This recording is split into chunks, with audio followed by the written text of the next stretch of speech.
All right, and welcome to the HiddenTrack podcast. Again, as always, I'm Shane Murphy, your host for this beautiful podcast we got going about music. We are on Spotify, Google Podcasts, Apple Podcasts. If you're listening and you like what you're hearing, please give out 5 stars, write a little review, trying to get this out there, trying to get people noticed, helping artists in this troubling time get their music out there. You can find us at myhiddentracks99 at Gmail. myhiddentracks.com is our website, at myhiddentracks1 on Twitter, and HiddenTracks99 on Instagram. This week, I am very, very appreciative of who's joining me. She is a musical entity known as Brother Bird.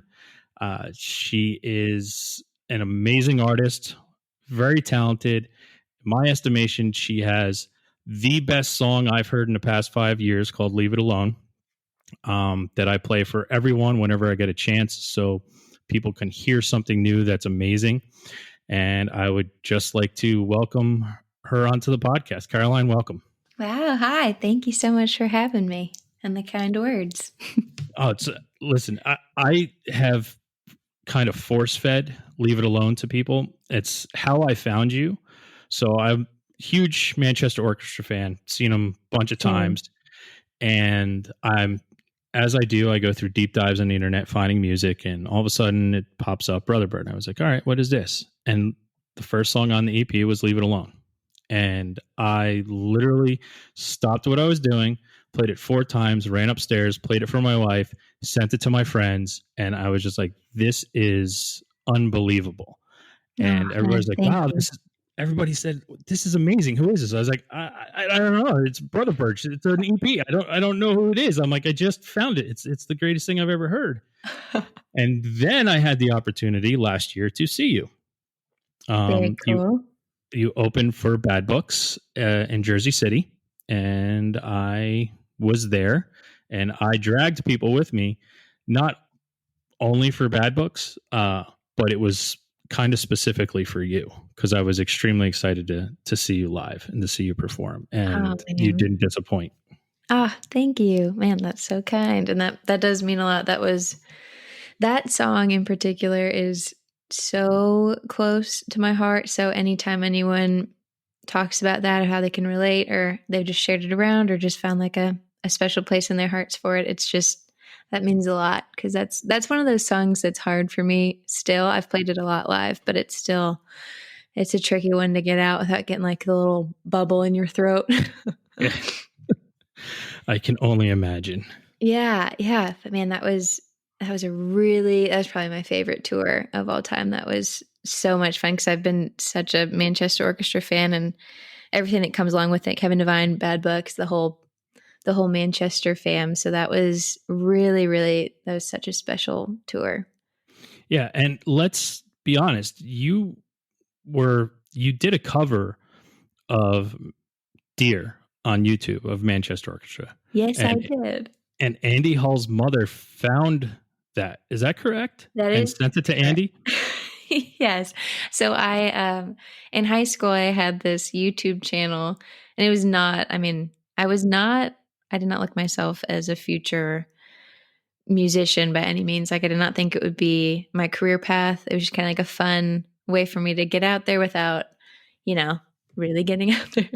So I started just covering a lot of songs that I love. And I obviously have always been a really big fan of Manchester Orchestra. And I posted that. And I remember the next day I woke up and I had so many comments, which I never got comments on my YouTube videos. It was like maybe 2 or 3, like maybe 50 to 100 views. Like, it was nothing crazy. But I remember I was getting ready for school. I was a junior, I think, in high school. And I was just getting ready, and it was like a bunch of comments and tweets saying, Manchester brought me here.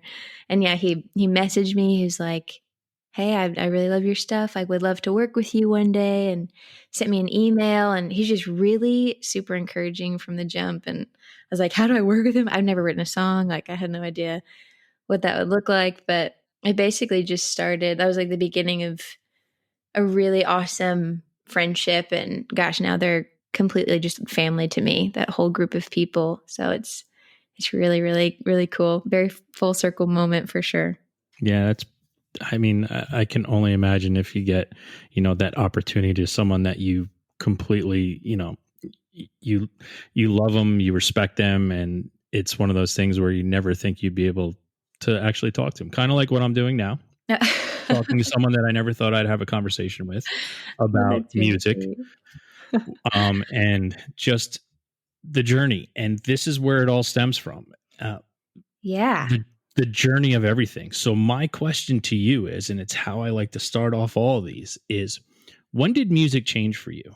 And it usually starts as a child, when I always say, and I'll preface this and I do it in every episode, when it changed from Sesame Street and cartoon theme songs to when you heard a song that was not like that, and it was just, it changed your thought. I mean, people, it happens to them when they're 4 years old, some people when they're 12 years old. I mean, it happens to people at different times. But do you remember when that music changed for you? Oh, I really like that question. I don't know. I think my take on music has evolved so much just growing up and like looking at it as a career now, obviously. I've always been a music lover. Like I come from a family of music lovers. We always had James Taylor, Carole King, Carly Simon, Nora Jones, just like blasting in the house. So I think my parents did a good job at showing me some really good stuff at a young age. So I really my whole life I've looked at music like art. I haven't just been like, oh, this is a cool beat, or I mean, of course, but I look at it kind of as something more special just because I watch the way that my family listens to music. And my uncle had always played guitar and on holidays and stuff. But yeah, I think when I really looked at music as something different, I've I played piano. My mom set me up with piano lessons when I was really young, and I totally hated it because it was all music theory and I just thought it was boring. But I remember the first time I started looking on YouTube for tutorials so I could actually accompany myself to, like, I'd learn a song that I love to sing. And that was a really big stage in my life where I was like, oh, I can sing and play. Like, that's rad. I can, I'm doing like things that artists I admire do. So I think that was a big moment. I was probably like, I don't know, 14, 15. That's when music became like, oh, I think I'm like a musical person. I can, started discovering my own voice and stuff.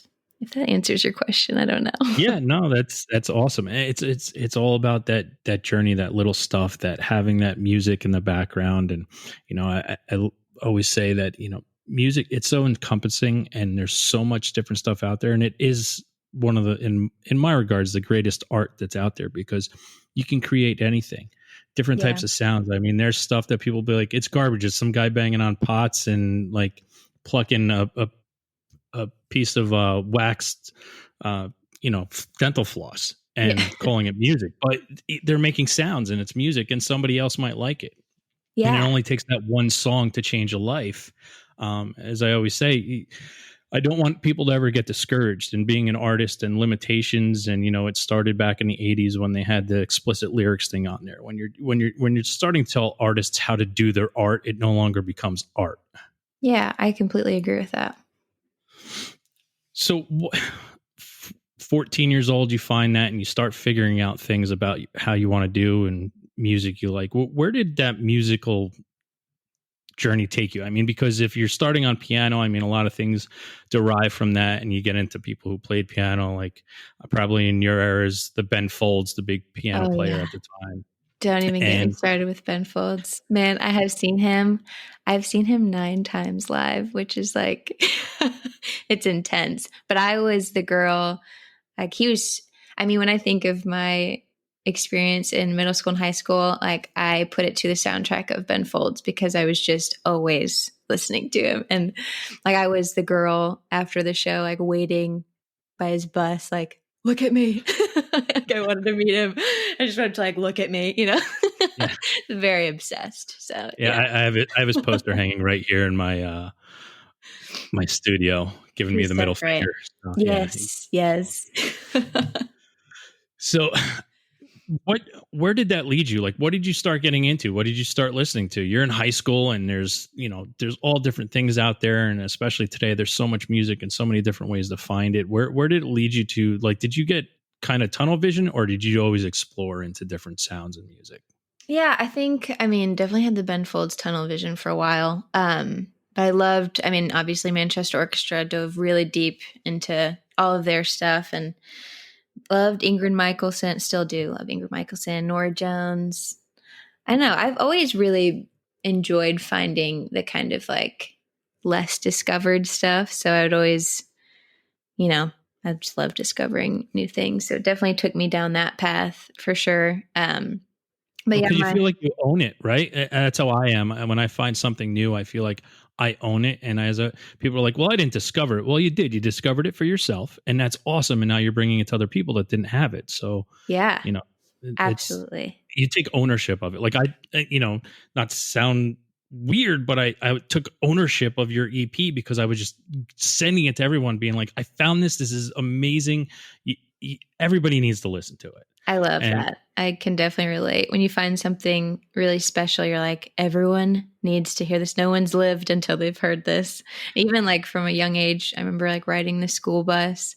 I would have like panic attacks if I forgot my iPod or like my CD player. And I would make sure everything was like lined up. I'd have a perfect playlist for my school bus, like my travels to school. I'd have like my hoodie up, looking out the window, like no one gets this music. No one gets me.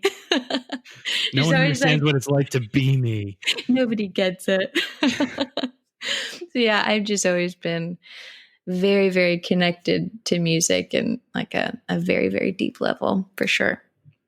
That's amazing. So the next thing that leads you're starting to come up with your own music, and you figured you could write some things. How did that take place? When did you write your first song? When did you feel that you could write your first song and be okay with it? Yeah, I think are you okay with it now? Some days I'm super not okay with it. I'm like, this is garbage. No one will ever listen. And I'm actually on the stage right now. We finished the album, so that's really exciting. And now I have like I lay awake at night, like, is anyone gonna like this at all? I'm like, some days I'm super thrilled about it. I'm overall very proud, but music is very weird how every day can be different. But yeah, the first time I wrote my first song, I think had to be in high school. It might have been, well, I mean, I say that, but I have like little sheets of music as a small child that no one took seriously, but I think I dabbled, but of course I wasn't like looking at myself as a songwriter, and I don't think my parents were either. But my first actual like song that I wrote on guitar, I think I was a sophomore, maybe a junior in high school. Looking back, it is not anything to be super proud of, but yeah, I put it on YouTube. It's kind of you should be proud of it because it brought you here. Yeah, definitely, for sure, part of my journey. But and I don't know how much you know about how my musical journey, but I was on a TV show, kind of like, it's weird because when I talked to Andy about this, I actually emailed him when I was on The Voice in 2013, I think. We were season 4, and we kind of, so for about like 5 years, it was sort of, our friendship was kind of like a email check-in, like once or twice a year sort of thing. Mm-hmm. Although like I definitely wanted to work with him, but I was like, first of all, I don't have any songs. Like, I don't even know. I've never toured. I've never played a show. I don't know what that looks like. So, so in the meantime, I ended up on The Voice, which is a crazy story in itself. But yeah, we can get into it. And that's what I wanted to say. Like, I found you a different way. I didn't know you were on The Voice. God's honest truth. Until 2 weeks ago when I had to do my little bit of research. Oh, wow.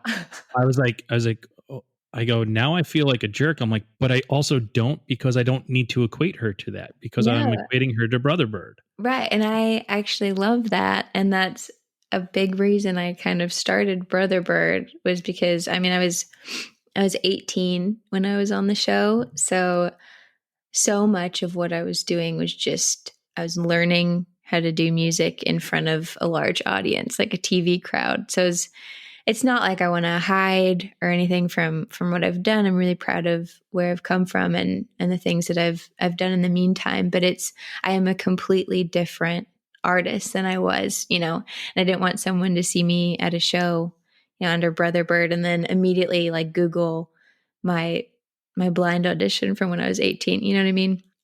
So I kind of wanted to disassociate a little bit, but obviously embrace where I've come from. So that's sort of the background on Brother Bird and how it all sort of came about. I just had the EP that you're talking about, and I was like, this just feels like I've finally found my sound. And it's always Yeah, your evolving. voice. You're as a musician, it takes a while for people to find their true voice. Right. Yeah. And I think, coming off of a TV show, especially at that age, is really easy to morph, especially artistically, into what that audience wants you to be. I was definitely like the token indie girl of my season. So people wanted to hear the like Ed Sheeran, Ingrid Michaelson cover, like of Yeah. Monsters and Men. They wanted me to be like produce music like that, which is great, but when I just sit down with a guitar or piano, that's not what comes out natural. So when I created this EP, it was kind of like I was sort of at like a standstill artistically and wasn't super thrilled about anything going on. And I was really into working towards like the sync world with TV and film. So I got with a buddy of mine in Nashville. His name's Brandon Day. And we're like, let's just create these songs into the most like cinematic kind of like sync world stuff. And we'll just, if it gets placed, we'll split it 50-50 and that'll be how it is. And then we got like a month or so into production and I was like, man, these songs, they're so personal that I was like, I want to do it right. I want to do it the way that, I want to do it the artistic way. Like I want to start with a new name and, do the whole thing. So that's kind of the moment where I'm like, all right, this is what I sound like. This is definitely, it just feels different, That's, and it does. And that's what leads me to music, is something that sounds different. And when I heard that song, it sounded different to me. And if it sounds different, it makes me keep going, because if something sounds like, when I can honestly say, oh, this is just a person doing their version of, say a new band comes out, well, they're doing Manchester Orchestra. Yeah. And I don't need that, because I already have that. And when you do something different and you sound different, it just makes you want to keep listening for more. And it's one of those things that I have in my calendar. It's like I'll put artists in there and be like, okay, well, it's hard to find out who's doing what, especially during the times we're living in. And I'm just like, all right, I need to check back in. And I did that, the other day. And then I saw that, you did the Manchester song Amaze. And I was just like, all right, see, this is why I do it, because I have to keep going back, because sometimes you forget, but it's different and it makes me always want to check in for more. I love that. That is the highest of compliments. I really appreciate that. So I don't want to dwell on it, but I want to ask you about it. So it's got to take an immense amount of chutzpah to just put yourself out there to go on a show like that. Right. How did you I couldn't even fathom to just say, yeah, I'm going to go do it. You got to be a pretty strong person to put yourself out there like that. What made you do that? What drove you to do that? It's funny because I can't even watch the show now because it just sort of gives me anxiety. I'm like, how did I ever do that? I think it was literally just because I was so sure that I would not make it on. And I was really unhappy. It was my first year at KU. I went to the University of Kansas, and I auditioned, I think, for the season before, for season 3. I got really bad food poisoning on my way. It was just a terrible thing. I'm like, this is not for me. This is not what I'm supposed to do. But my name was kind of in the mix. And so when I got moved in at college, I got the call. Okay, they're kind of looking for that sort of indie character, because it's a TV show at the end of the day. Yeah, it's ratings driven. It's just like anything else. When you watch a stupid reality show and you say, well, how is this person still on? Well, it's because they're creating controversy. So everything's always just, you need characters to build a TV show.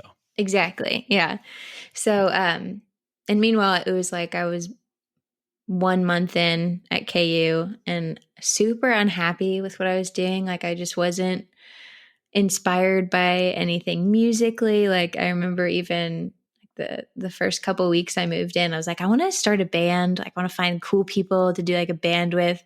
There was this guy outside of my dorm and he was like, you want to like jam? I was like, yeah, like let's jam. I never like jammed with anybody before, but he just wanted to like play Jason Mraz covers in front of me. I was like, oh, this is not this is not what I had in mind at It's all. funny that you just painted like that picture of a college dude with his guitar, like Yeah. under a tree, trying to be Jason Mraz to other people. Yeah, it's like this sucks really bad. But so basically I got the call and they were looking for more people and I was like, yeah, why not? I had YouTube covers at the time, so I did a Skype interview and I felt like it went terrible too. Like because her camera wasn't working and mine was, so I was just like looking at myself and I don't know, it was like everything she said. She was like, "Why do you love music?" Like couldn't for the life of me answer. I was like, I just do. Like I couldn't, I don't know. I was nervous. So that interview sounded like how we started off today, how we were on the phone trying to get the mics to work, so it's not the first Exactly. time. So I don't feel bad now. I feel, No, wow, I just breathed a sigh of relief that, okay, so that was bad. no. And it worked out. So that hopefully this will work out too. Right. It's just me. Just turns out to just be me.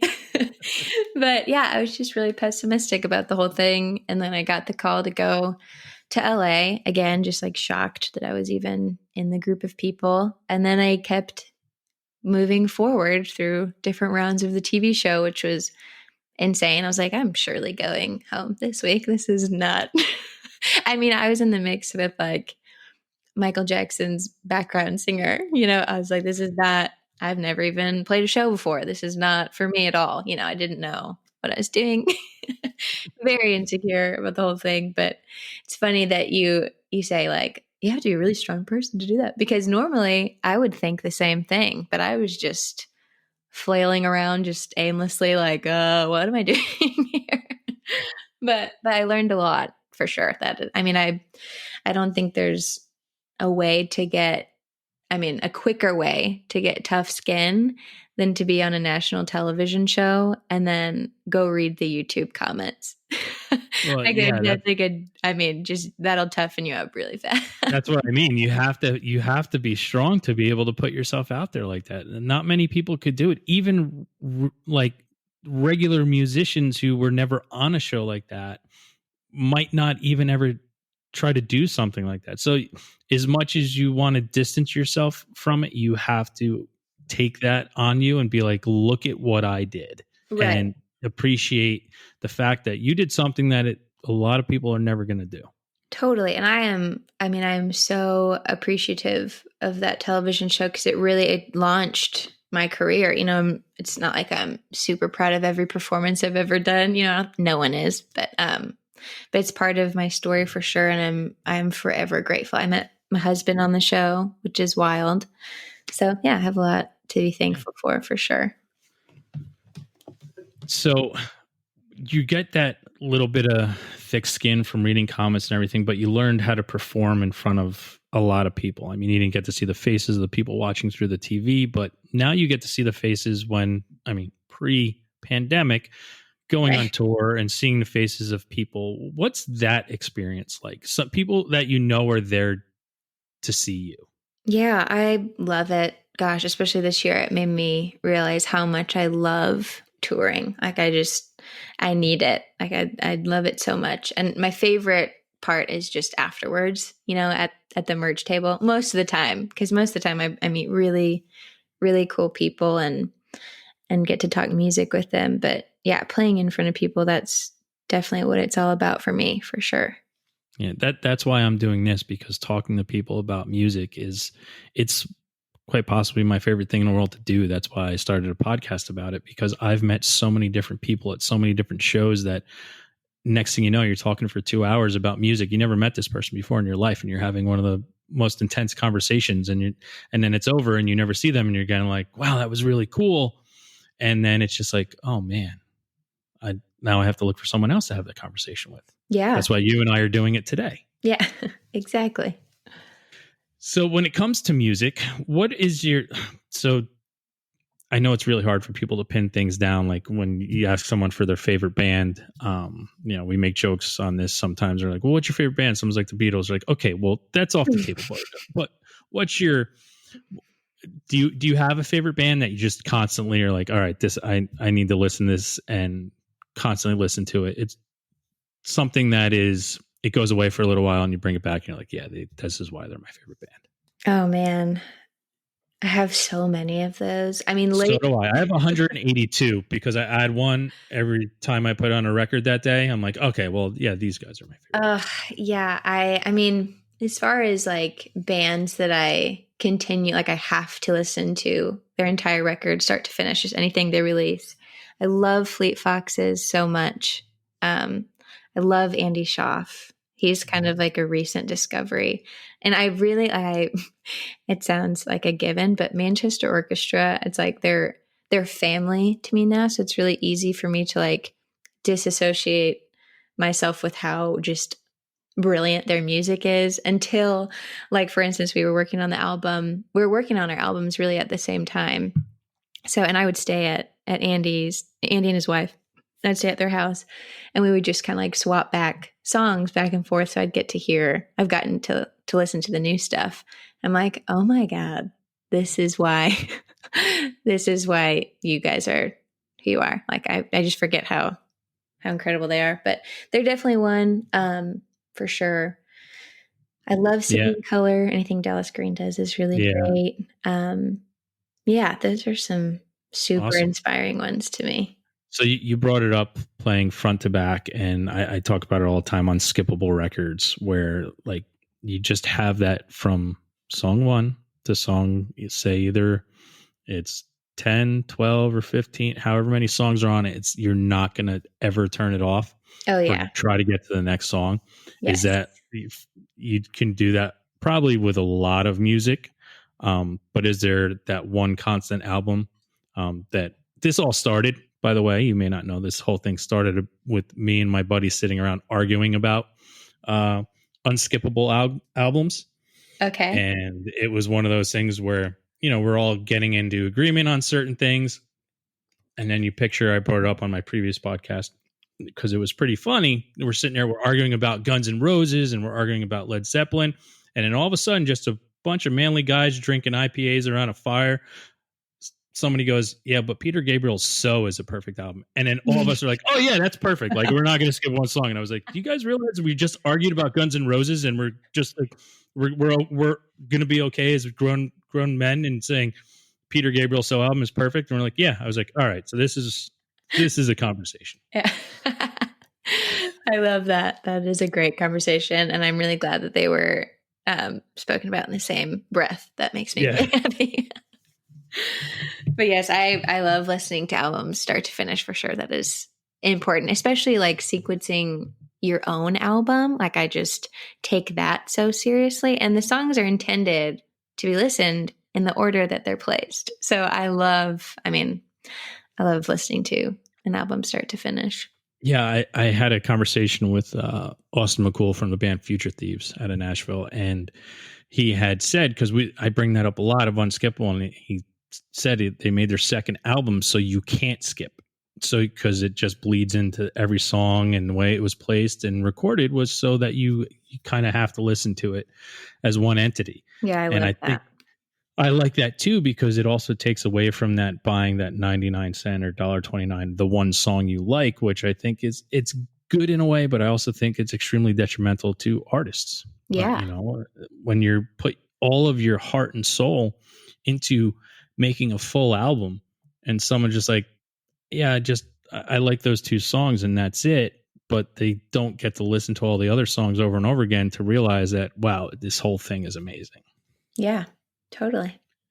Do you take that into account when you're writing?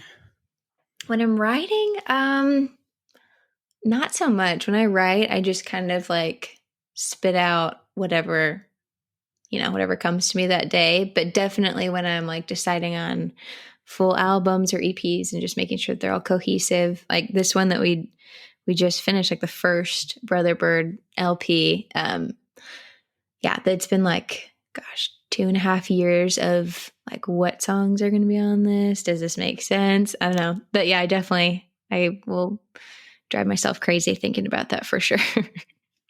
Well, how do you choose? I mean, are you the sole chooser of the songs that are going to go on the album? Do you say this is worthy?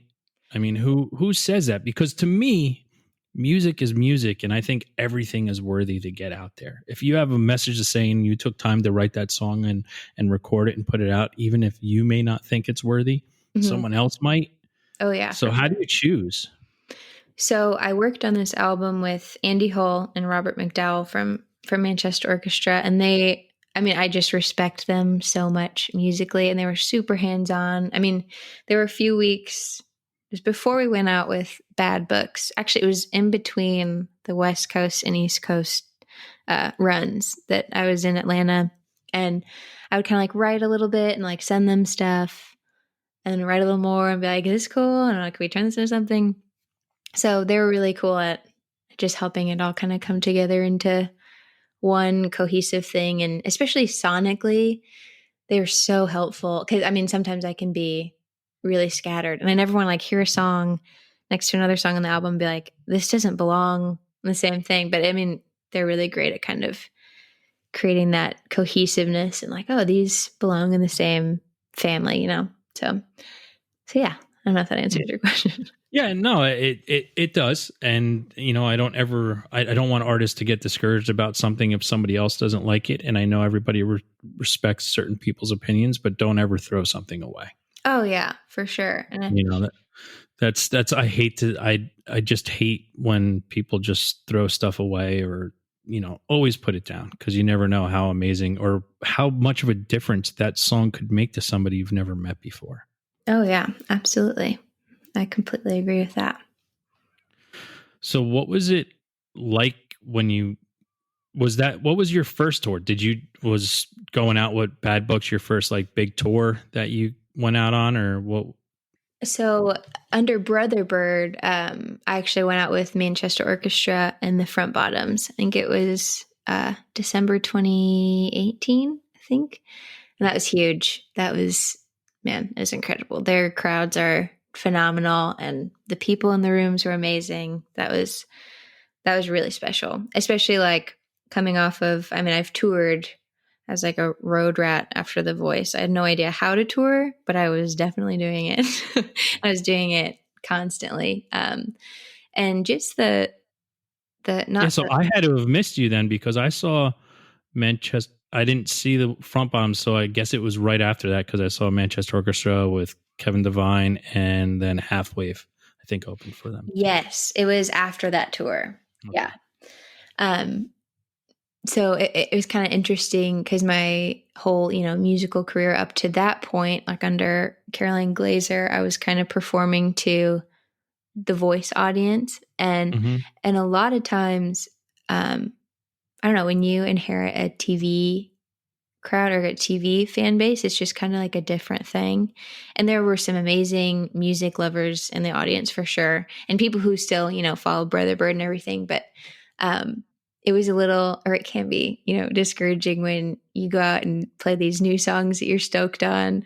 And then you go and you meet the people in the audience and it's like the only thing they want to talk about is Adam Levine. You know, like, okay. Yeah. You know, it's kind of that sort of like, all right, well, this is, and of course I'm like grateful for all of it. But, you know, being that first tour was the Manchester Orchestra and Front Bottoms tour, getting out there and like no one really knew my story. You know, they were like, this is just some girl that just, this is her first tour, you know. That's kind of how it felt. I was like, this like a clean slate, and they're really just seeing me for the music that I just played, which I loved it.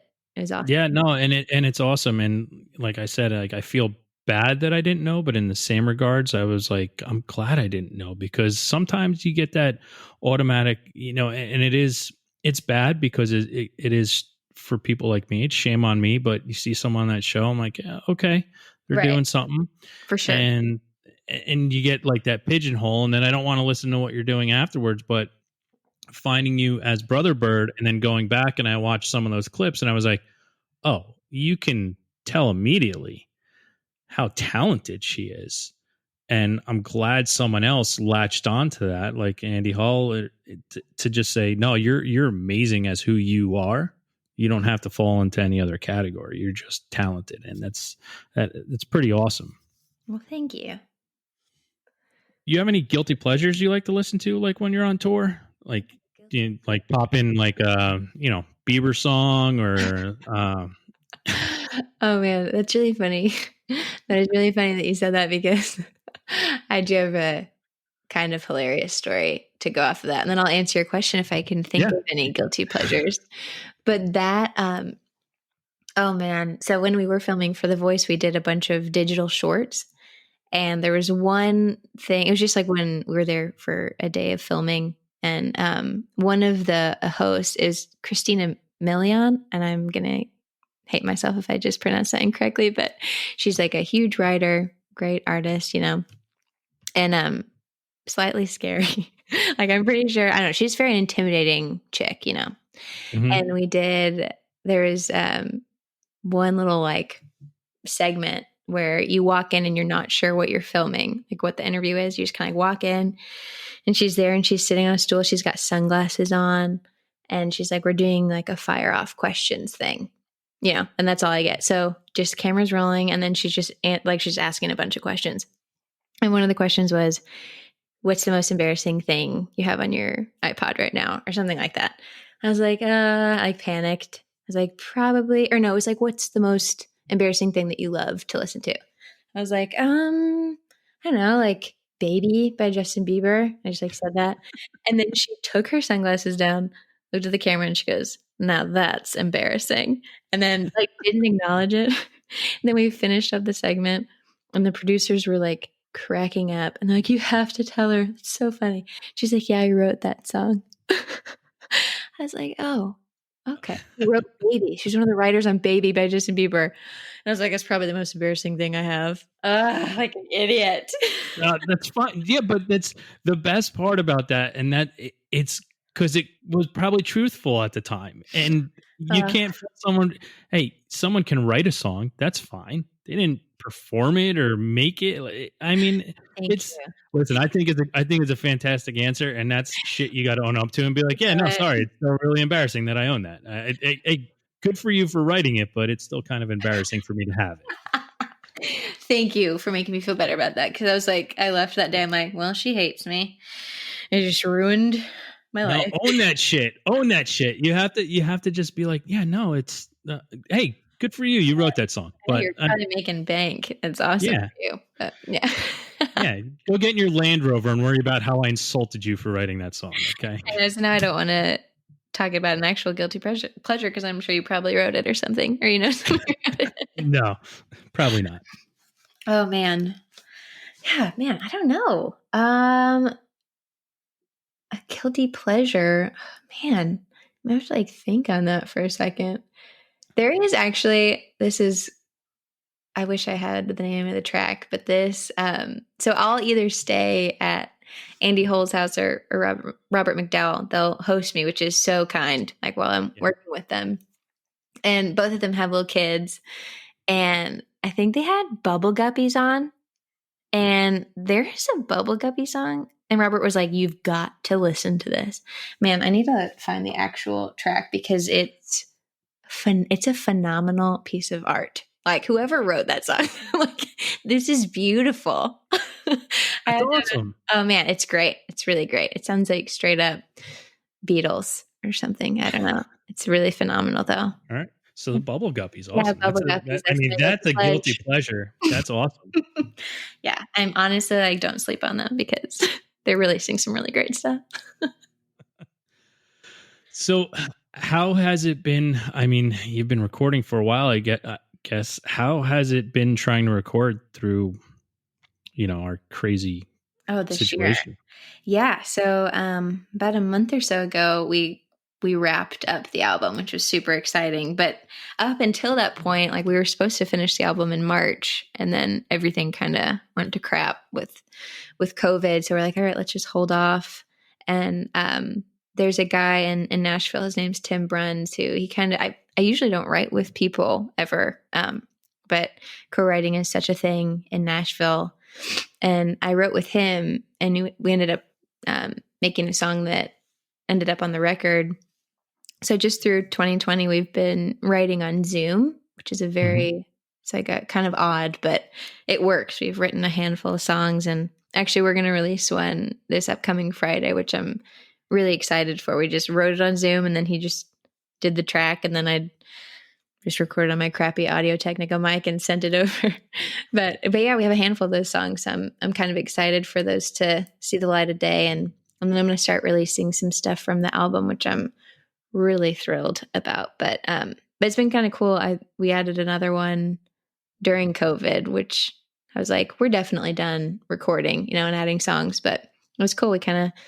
There's one very like, it's kind of a 2020 quarantine song, but not. I was like, how do we make this not sound like a quarantine song? But it totally is. So yeah, that's kind of been like my year. Just kept trekking through. That's awesome. I'm excited that got a new album coming out. I mean, that's listen, I've been waiting. Man. So anxiously, and I was like, wow, it's weird that I only got like a couple individual songs here and there, and I was like, she's got to be working on something. Oh yeah, definitely. You can't come out with a song like "Leave It Alone" and that monstrous EP you put out, and then just walk away from something. I was just like, I will be so mad. No, I've seen it happen before. There's a lot of bands that they come out with an album that completely changes me, and I'm like, wait, there's nothing else after this? What are you doing? Who told you not to put out something else after that? Right. No, I'm always working on new stuff for sure. And this upcoming album, I have, of course, the super emo melancholy ballads, like the EP, but I'm also I have a lot of full band, like kind of high energy stuff. And I've never released that kind of music. So I'm slightly nervous, but I'm really, really proud of it. And I think it's just going to add a whole new energy and vibe, especially for whenever we get to tour again. I'm really excited for that, just to play these songs full band. But yeah, the first like full band single is actually going to come out, I think, the second week of November. And awesome. Yeah, I'm really, really, really excited. That's great. Yeah, I'm excited now. Full band, some hard hitting stuff with that voice. I'm like, oh wow. Yeah, I'm excited. Good. When do you plan on releasing the album? Totally. Do you know? I don't want you to break something that you're not supposed to right now, but do you know when it's the hope? The hope is maybe like March 2021, maybe a little later, but I'm going to release a few singles first that I have kind of in the works, and then go from there. But yeah, I'm really excited, but it is taking, have to be patient with it, but I'm proud of it for sure. I get it. Can't wait to hear it. Well, thank you. I hope I don't let you down, man. No, I'm putting all this pressure on you. Someone that you've never met before, putting all this pressure on you.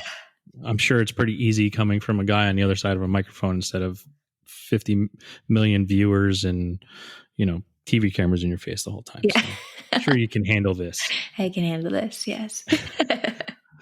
All right. So I don't want to keep you very long. We're going to come in on our time here. And I'd like to end this pretty much with 3 things that you're listening to right now. I have my 3s every week. I like to get my guests 3 things that you're listening to right now that, you're not ashamed of letting people know you're listening to, band wise or song wise or whatever you're listening to in this past couple weeks before we did this podcast that you're enjoying. Okay. I like that. Me first or you? You first. Okay. Well, this whole year has been like the year of Andy Schaaf for me. Mm-hmm. I am absolutely like blown away by everything he's released. I think you went down the rabbit hole of just totally focusing in on one thing. Yes. I love Neon Skyline. That's the one he released most recent. But the first album that I listened to in its entirety was The Party. And I still just anytime like one song is on, I have to listen to the remainder. So that's a big one for me for sure. What's another one? Actually, today, my friend, it's funny, my my one and only show I did this year was in Atlanta at Eddie's Attic. And this girl, Cool joint. very cool. It's awesome. This girl, Stephanie Lambring, she's from Nashville, Tennessee. She opened up the show and I was like blown away by her. She was so good. And we were talking the whole day. We're there all day, like setting up, getting to know each other. And then like right before she's about to go on stage, I was like, let's exchange numbers so we can hang out or write or whatever. And so I pull out my phone and we already had each other's numbers saved in our phones. We were like, wait, how do we know each other? We realized in 2013, we wrote an entire song together and we did not remember the other one at all. But she released an album today, actually. And it is every single that has come out thus far is so good. She's amazing. She's just a phenomenal singer-songwriter. So I'll say her because today that's like definitely what I'll be jamming out to. Awesome. One more. I mean, the new Fleet Foxes is really, really gorgeous. The Shore. I'm going to go and say that because that's one I'm like, I've definitely been vibing out to that one too. Awesome. Yeah. Awesome. Good 3.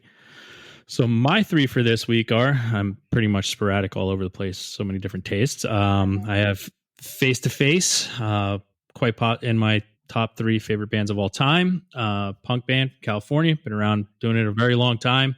I'll have really good stories about them when I get ghosted interviewed on this myself. Miracle of 86. We talked about Kevin Devine earlier. Miracle of 86 was a huge band for me in late 90s, early 2000s. Put on Fade Away this week, and I was just like, man, I totally forgot how much I loved it.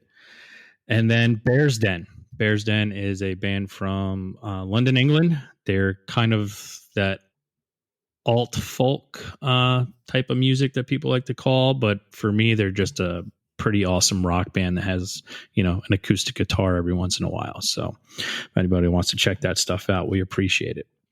So Caroline, or as I like to know you as Brother Bird, I'd like to thank you so much for being on here. If you have something you'd like to get out now, how people can find you, find your music, get in touch with you, your Instagram page, all that kind of stuff, now's your time to throw that out there. Very cool. I am at brotherbird_. If you want to reach me on Instagram or Twitter and all that stuff, I'm usually pretty good about reading messages, but I also have like an email list on my website, brotherbirdmusic.com. If you would like to reach me personally, we can chit chat from there. Awesome. Well, we're all going to sit here anxiously awaiting the new album. Yay. I'm excited for new singles to come. And I want to thank you so much for being here. You've been a great guest. And for all you people out there, I just want you to know that I always mean it when I say it. Go out there and have a great time.